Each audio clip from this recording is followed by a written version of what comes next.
When Steel talks, everybody listens. You're an historian, you're an accomplished writer, you're a producer, you're a film director, you're a musician.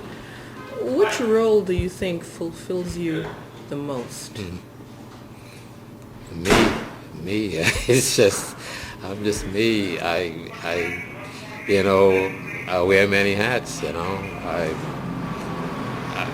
I would say I'm a writer, hands down. You know, I wouldn't even say panist. I wouldn't say because the seminal creativity that I knew from way back when I was like 8 years old was always writing.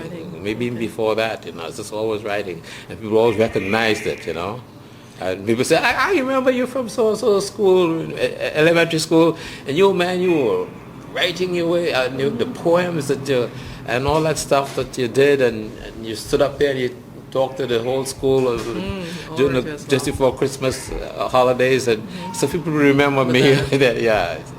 Who's the most dynamic personality in your estimation that you've ever interviewed? The most dynamic personality? Oh, hands down. People won't believe it, but it was Edmundo Ros.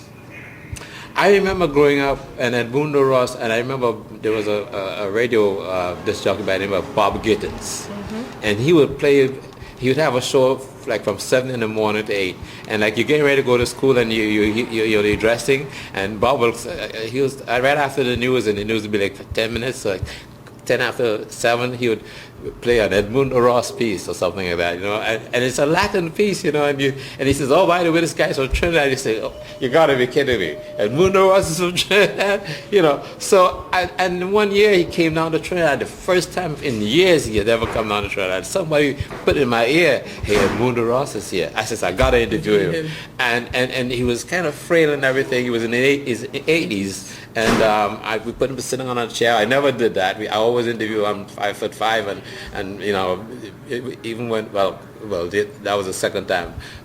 Kareem Abdul-Jabbar had to sit on the chair because he's 7'2", and I had to interview him.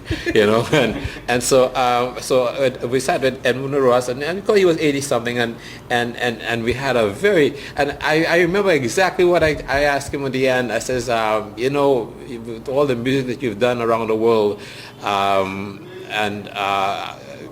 Because by that time, in that part of the interview, people knew who he was because I was building to that. And I says, you know, you think you can arrange for these 500 drum, 128 orchestra?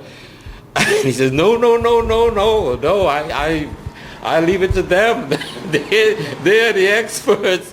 And it was interesting because he recognized that, you know, I may be around the world. I have this name and this band and stuff like that, but I can do that. You know, that's different. That's a different art. You know, and he recognized that, and he gave them their props.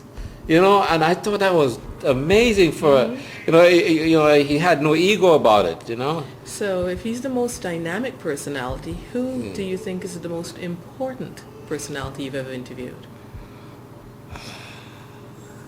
I would say Peter Minshall,